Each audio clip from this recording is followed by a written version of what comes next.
Howdy, everybody. Here we are, all ready to take you down to Pine Ridge for another visit with Lum and Abner, brought to you by the makers of Horlicks, the original malted milk.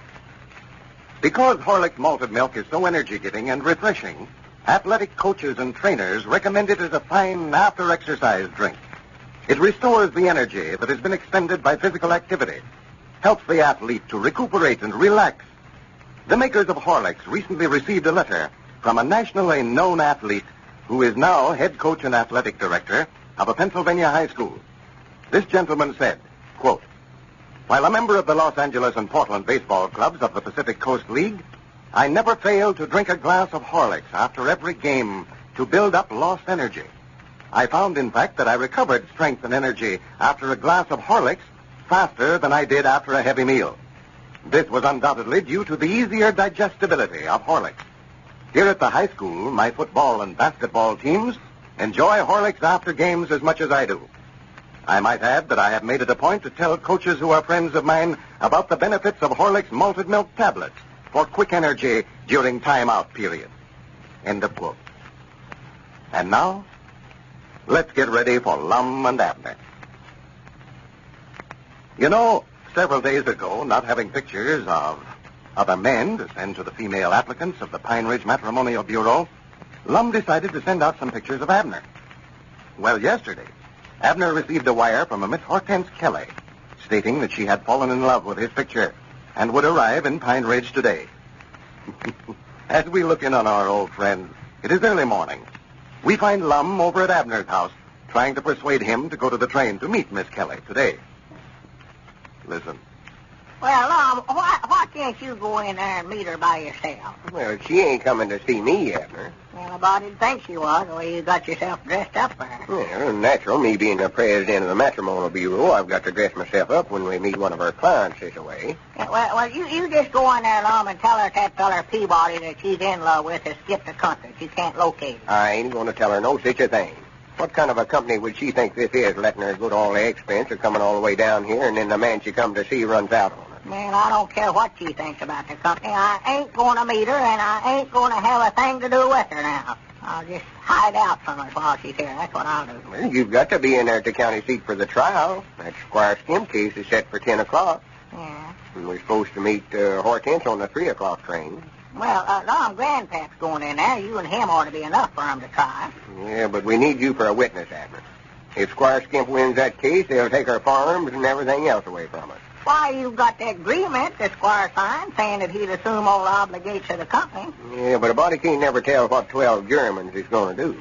Well, I couldn't tell them what to do if I was to go in there. They wouldn't listen to me. Come on. Get up from there. I've argued with you just as long as I'm going to. Grandpap will be by here directly. Well, all right. I'll go into the trial, but just as quick as it's over, I'm going to come right straight back out here. You ain't going to get me down to that train to beat Hortense. Well, we'll argue about that later. Get a move on yourself. Get dressed. Well, I'm dressed. I'm ready to go any time. You ain't going in there like that, undoubtedly. Where's your necktie? Why, it's hanging on a dresser there. Well, put it on.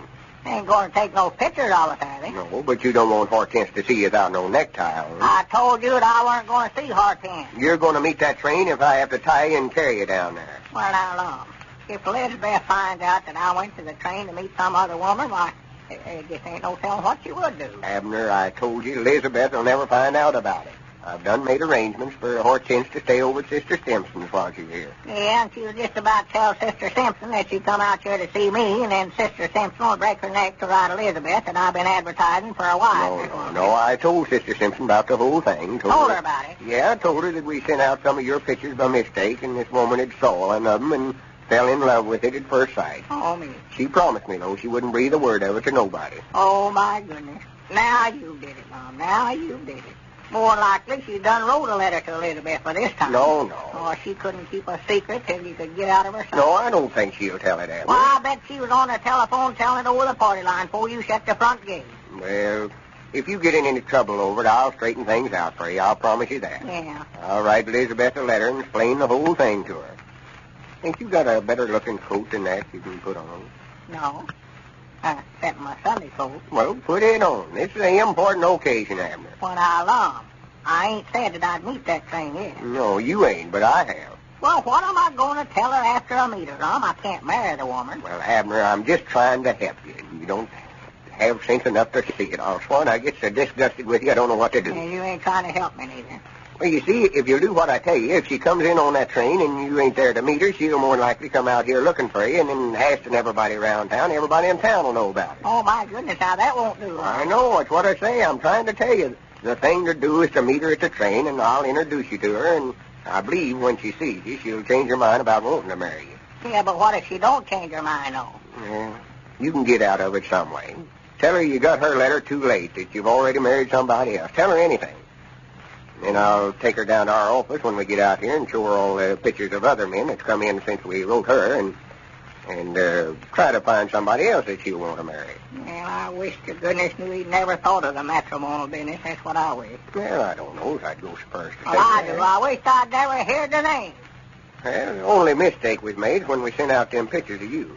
I don't much believe we ought to did that. Yeah, I know Dad blame well that we oughtn't to. Well, just leave everything to me. I'll have this all straightened out to where it'll all come out all right. I hope so. Trouble with you always worry about something ain't no reason to. Oh, wait a minute, Lum. Wait a minute, that's my ring there. Yeah, more like the grandpap telling us he'll be here directly. Hello? Peabody's place. Who? Oh, well. Yes. Yeah, sure. Why, natural. Yes, Mom. Yes, Mom. Yes. Well, yes, Mom. Granny, can't you say no once in a while? Why, sure. Oh, yeah. Uh-huh. I wish I could get him to agree with me like that. Well, that's all right. Not at all. Yes, Mom. Uh-huh. Oh, yeah. Well, I know they'd be yeah, there. Sure. Yeah. Yes, Mom. All right. Goodbye. Well. Who was that? I don't know. She never did say. Well, what was she wanting?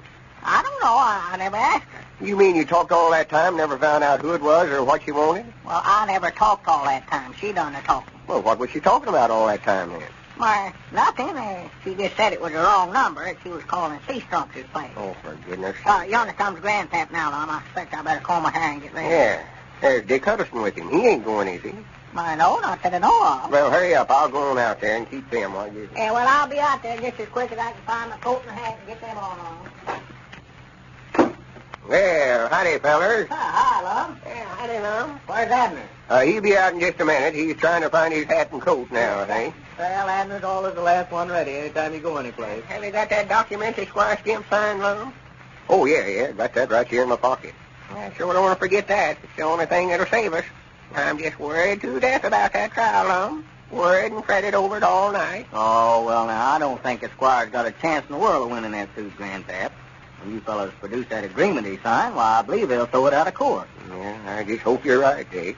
I would love to get the best of Squire Skimp for once. Yeah. Well, if you win this case, Lum, well, you've got even with him for all the stunts he ever pulled on you, all right. Oh, yeah. Well, here comes Pokey now. Hurry up, Abner. We'll freeze to death out here. I'm coming. For my head. Oh, for goodness. Hi, Dick. Hi, Grandpa. Yeah, howdy, Abner. Hello, Abner. Well, better get out and let you fellas go, right? Here, Abner. Here, you can get right up here at Grandpa. Well, ain't you going with us, Dick? No, I can't, Lum. I'd like to, but I can't leave the store today. And you fellas won't need me in there anyway. Well, get in the back there, Richard, and I'll drive you back down to the store. Oh, no. Thanks a lot, Grandpa, but you fellas sort of push for time if that trial comes up 10 o'clock. I can walk back down the store. Won't take Well, a few minutes. maybe we better then, for... Sure, go ahead. We want to get the trial started on time. We've got to meet that train at 3 o'clock to meet Hortense. Yeah, Lum finally talked me into meeting Hortense. Yeah, I reckon I'll go in there and see what you look like. Well, Anyway. you fellas ready? So long, Dick. Well, so long now. Be careful now. Don't walk around this thing, Grandpa. Yeah, take it easy now, Grandpa. Don't be trying to go. I'm driving this car now, If you start taking them curves like you did the last time, I'm going to get out and walk, too. Well, so long, Dick. So long. See you tonight, Dick. All right. I hope you win that lawsuit. Hey, Mr. Abner.